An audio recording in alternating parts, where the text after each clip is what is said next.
Netanyahu may, but I don't. So, I don't know whether it's one of the most moral armies in the world or not.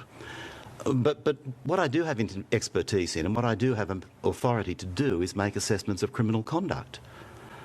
And we've done that in relation to the recent events, and you can see that in the report.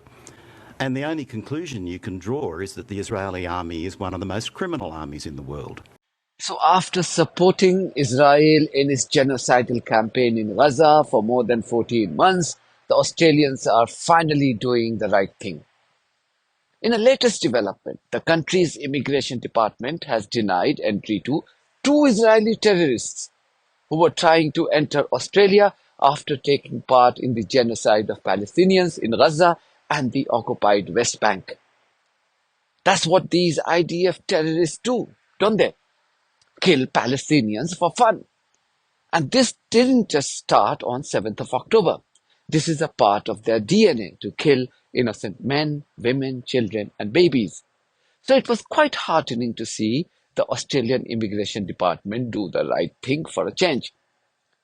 The 2 IDF terrorists denied entry have been identified as 24-year-old Omer Berger and his 22-year-old sister Ella Berger. They were traveling to Australia along with 4 other family members. Now, according to the Middle East Eye, whilst the rest of the family received a quick approval, Omar and Ella were told to complete a lengthy 13-page document. And some of the questions in that document were about their involvement in physical or psychological abuse, their roles as guards or officials in detention facilities, and whether they had participated in war crimes or genocide. While terrorist Ella has decided to return to Israel after the delay, terrorist Omar is still in Thailand hoping for a favorable decision from the Australian Immigration Department. Now you have to remember, the International Criminal Court has already issued arrest warrants against terrorist Benjamin Netanyahu and his former Defense Minister Yoav Gallant. And in true spirit of the American support for terrorism and genocide, Gallant was invited to enjoy his luxury holiday for a week in America even after the ICC arrest warrants. Only a country run by thugs and criminals would refuse to implement the order of the ICC. So this says everything about the current regime of the USA. Just listen to these UN experts to understand the severity of war crimes perpetrated by Netanyahu and gang. And these experts are saying that ICC should not just stop to just 2 individuals, and more people should be brought in to face the consequences of this war crime. And these experts are not Arabs or Muslims. In fact, one of them is an Australian himself. Of course, these 2 arrest warrants are only part of the story.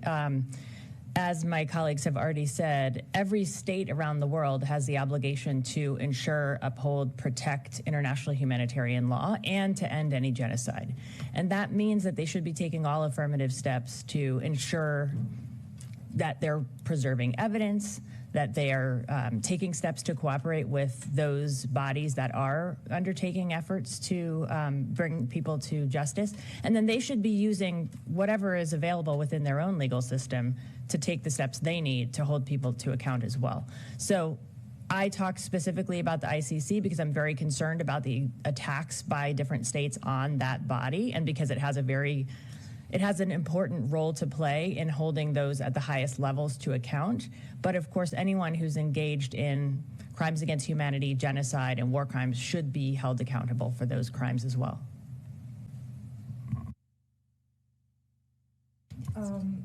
Thank you very much, Meg. If I may chime in with a complementary information, the system that the International Criminal Court is premised upon is based on complementarity.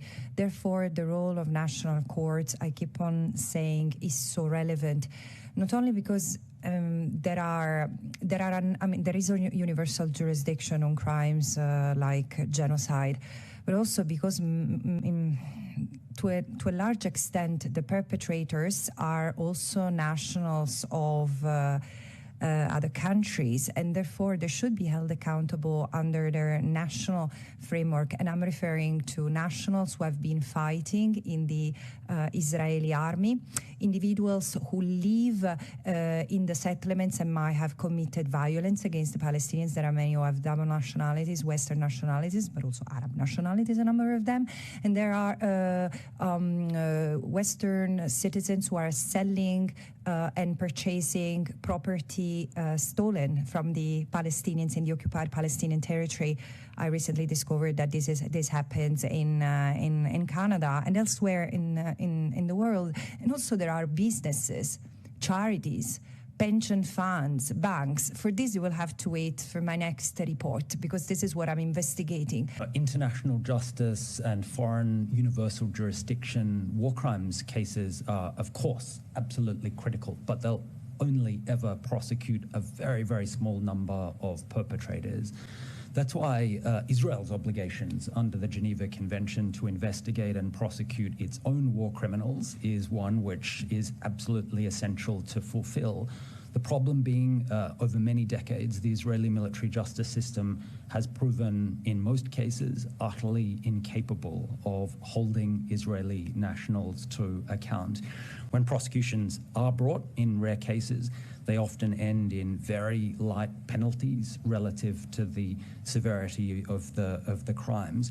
I mean, ultimately, what is needed is a broad-based truth and reconciliation and justice process in Palestine, and for that, you need the right political conditions. You need a change of away from extreme right-wing governments, which Israel has been afflicted by in recent years.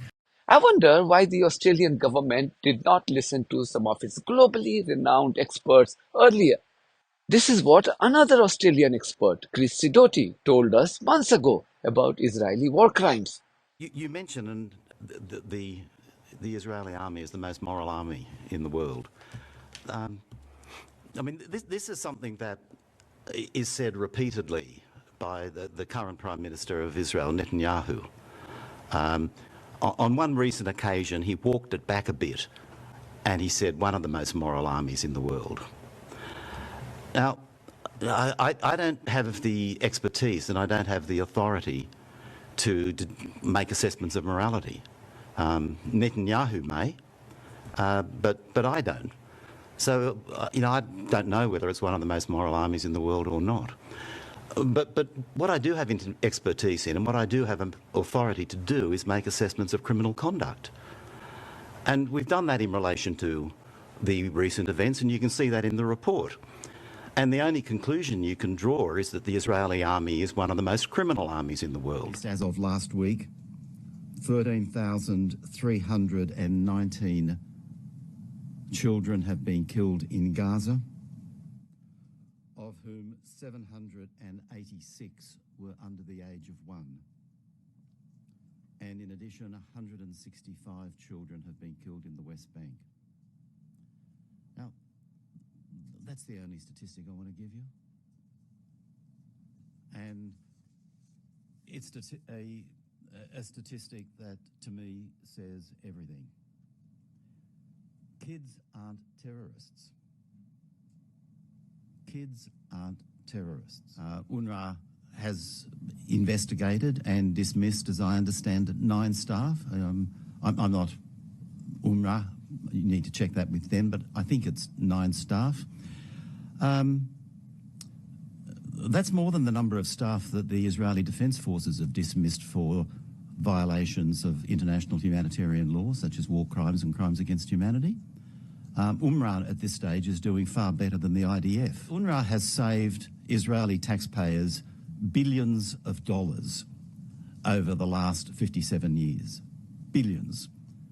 Because Israel, as the occupying power under the 4th Geneva Convention, is responsible for the care, protection and the provision of services to persons under occupation.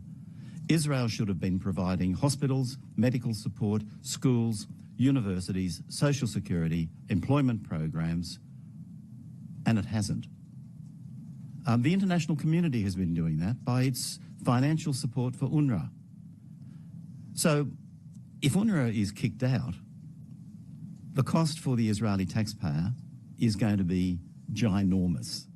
So when an end comes, weeks, months from now? Weeks, months? This has been going on for 100 years.